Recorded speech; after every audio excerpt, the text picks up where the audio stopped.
Hey guys, this is Kirop speaking, and in today's little dev update I'm just going to give you a little update about the most recent release. Light Campaign V3 Patch number 6 has hit and is now live on the public branch after a short phase, or reasonably short phase, of open beta, fixing and smaller additions here and there, but also pretty nice additions. And we are now having the new UI look pretty much done in this latest version, which you already can play. And I want to talk to you about just a few thoughts about that and then what is coming up next.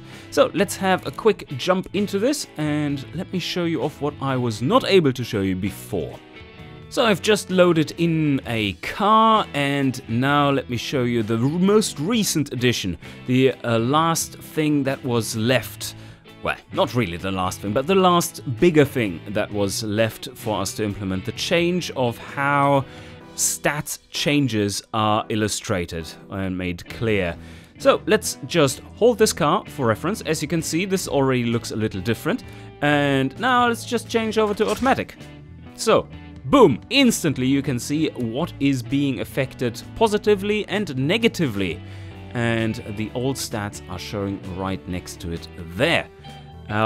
So this is the new way we want to display things in. Instead of coloring the numbers, I talked about that the last two dev updates as well, I think. Instead of coloring these numbers, which kind of makes them hard to read, instead we color the background according to the size of the change. If the change is more than 10% of the total stat, the current total stat, then it is either fully green if it's positive or red if it's negative. Here I changed to automatic gearbox, so for a sports car, of course, that is basically the death blow. And as you can see here, this is instantly visible. Of course, this wouldn't be instantly visible if you're colorblind, and that is why we have a colorblind option as well, of course. In the main menu, just tick on colorblind mode, and green will be blue instead of green. Yes, obviously. Let's just revert back and show to you what a minor change then looks like. So if you're fine-tuning, you also, of course, still want to see if the values are improving or not, and that is why we have a certain minimum color, and I think it is subtle but still quite visible. For instance, if I change this one up, you can see that overall the changes that this this tweak made, those are very nuanced and small. Like, okay, this slightly lowered the sportiness, but slightly increased drivability. Okay, yes. Utility slightly worse affected. It's a little more red, and that is, of course, because the percentage change is slightly larger. There will be different modes in here. We are looking for a, let's see, this is a 10% mode. Then we have the 30% mode as well, where, of course, everything. This is for the large changes. If you want to remake your car into a completely different trim, then that will come in handy. But I think we are also going to offer a tweaking mode where the range of subtle green to full green is like 3% instead of 10 or something like along these lines. Very easy to implement for us now. And of course, let me also show to you, once we get back to the standard mode, we still have the comparisons.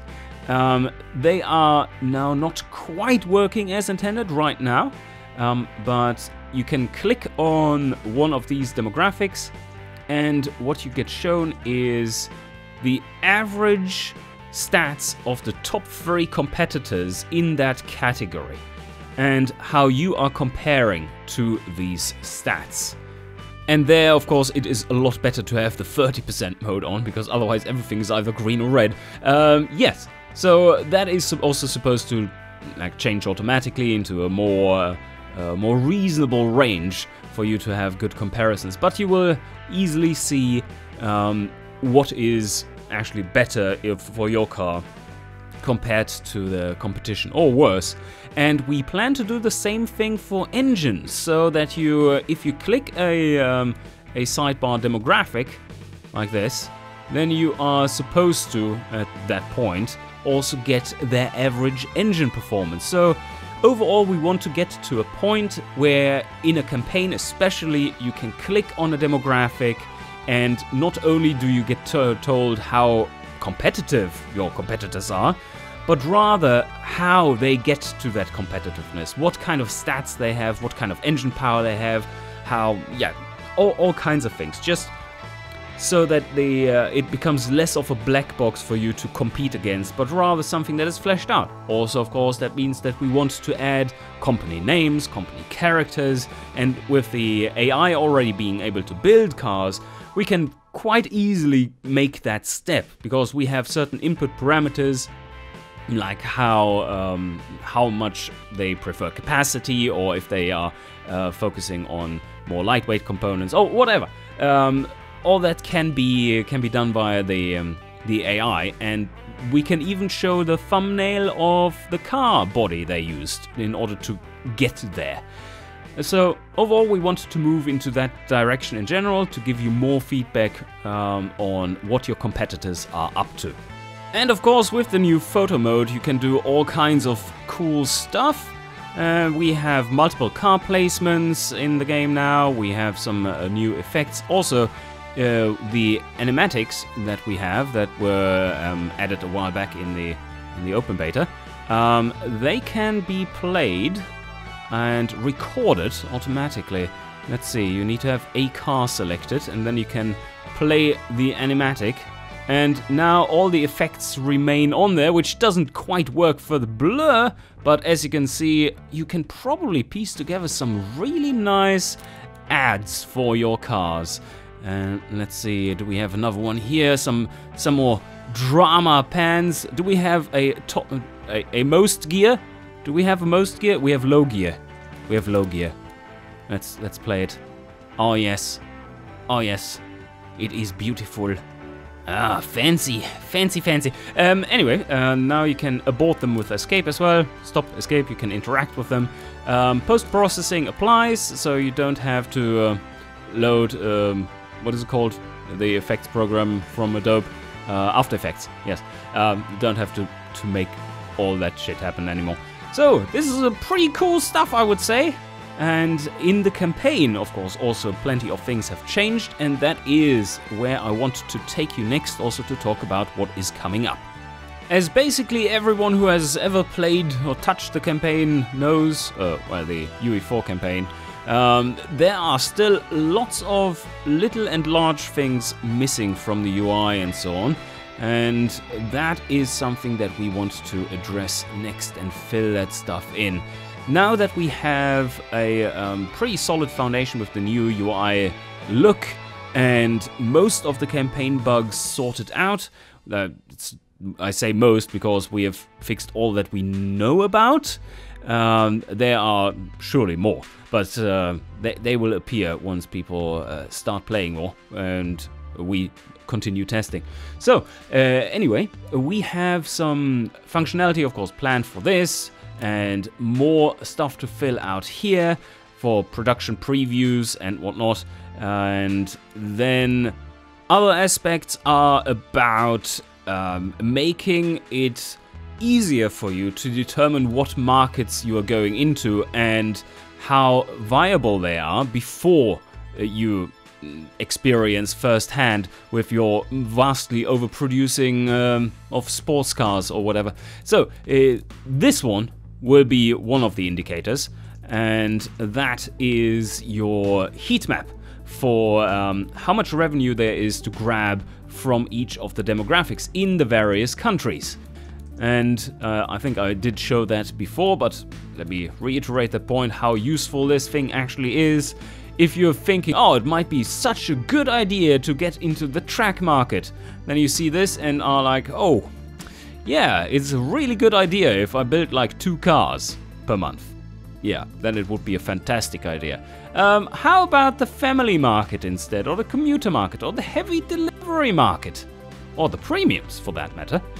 Another big thing we want to bring in fully now, very soon, sooner rather than later, is the repair and refresh mechanic because there's a lot of factory setup and stuff going on that you have to do, but there's very little that you can actually affect in there as, well, just do sliders really, and then you sign off and hope that it's the correct size and whatnot. But the factories, if you've played the latest version, you've seen the factories are actually degrading, and they're getting worn down and thus slowing down as well. This is actually already implemented. Very few will have noticed that, because previously the numbers weren't being shown. But yes, this production graph will actually have an effect then. So build quality specifically, that when you are building high quality cars, your reputation goes up and so on. And the repair and refresh mechanic is for the factory building, the major tooling like your presses and so on, and the minor tooling, which are the dies and yeah, all kinds of small tools that wear out over time. And this one will decay, or rather degrade, not decay, decaying only in factories that you don't treat well. This one will degrade with how much it is being strained, as everything in here is, but this one will have to be changed quite often. Not with every retool, but well, every retool needs to do at least that.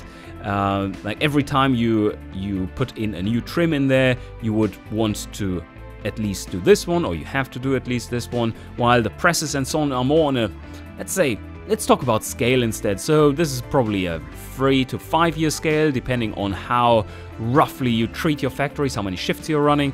The major tooling is more on the like 10-year scale, and the factory buildings are more on a about 20-year scale, and they're all affecting each other to various degrees. I'm going to talk about this more once it's being implemented and I do a little dev update on it. Of course, one thing that is entirely missing is the engine overview for the sign-off. Like, that's obviously really empty, which is not great. And that would be one of the things we want to fill out. The same is true for the forecaster. That one needs to be improved as well, and there are still graphs missing, and overall this can have more information in general. There's also more that we can do with the calendar. It's still not quite looking the way it should, although it is a lot more handy in displaying useful information to you now than it was in the previous versions. And we are stepping closer and closer to getting this into a state, still quite a ways away from it, where we can attempt to implement a world map for the grand campaign and have all the features in. But step by step, we are getting there eventually. And I think that should be it for today. Hope you enjoyed, and see you guys next time.